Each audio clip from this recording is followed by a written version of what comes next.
అర్థమైంది. నిజ నిర్ధారణ జరగాలి.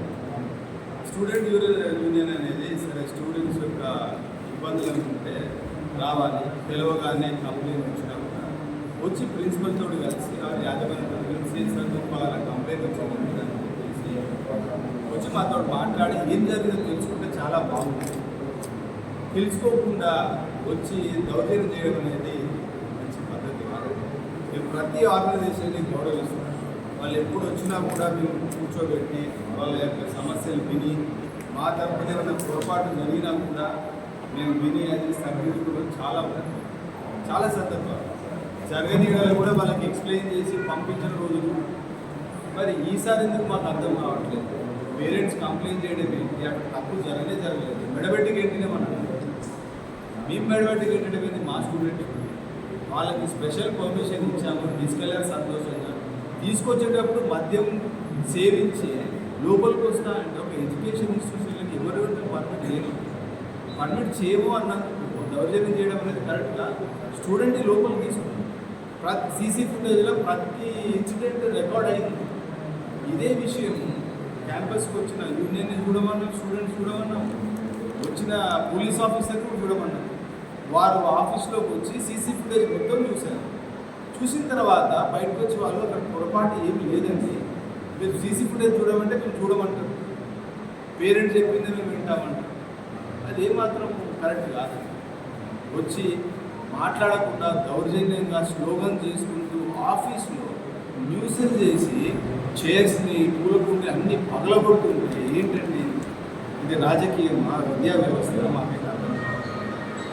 ఇదంతా ఏదైనా జరిగితే వచ్చి మాట్లాడకుండా ఇష్టం ఉన్నట్టు చేస్తే ఇది ఎంతోమంది చదువుకునే విద్యాలయం, ఎంతోమంది పిల్లలు వాళ్ళకు భయభ్రాంతులు చేసి మా పేరెంట్స్ అందరు సాయంకాలం ఫోన్లు ఏమైందండి, పెద్ద గొడవ అయిందంట స్కూల్లో, మా పిల్లలు వచ్చి చెప్తున్నారు, చాలా భయపడ్డారు.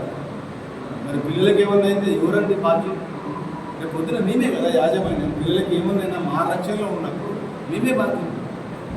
కాబట్టి ఒక ఆర్గనైజేషన్ బాధ్యతాయుతంగా ఉండాలనే మా యొక్క కాంక్ష. మేమేదో పోయి వాళ్ళపై మీద కేసులు పెట్టాలని మాకేముండదు.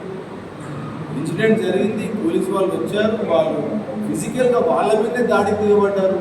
పేరెంట్సే కానీ యూనియన్లే కానీ ఏదైనా ఒక పద్ధతి ఉంటుంది. చూసుకొని ఫుటేజ్ చూసి తప్పుంటే మాట్లాడాలి. ఆడ ఏమీ లేదు. వాళ్ళు దౌర్జన్యం చేయడం, పలగొట్టడం, మాట్లాడమే లేదు.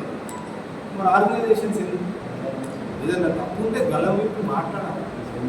కానీ ఇష్టం ఉన్నట్టు చేసుకుంటూ పోతే అది ఎవరు చెప్పుకుంటారు?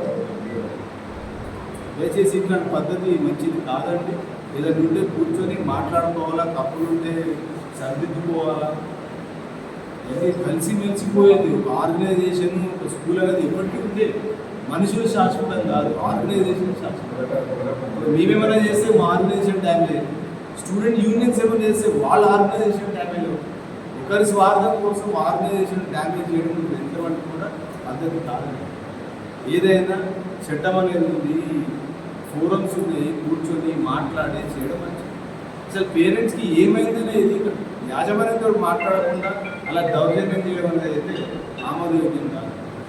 ఇది చాలా బాధాకరం, తెలుస్తున్నారు. ఇదంతా మీ దృష్టికి తీసుకురావాలని ఈరోజు ఈ press and media, printed media చేసే పండి.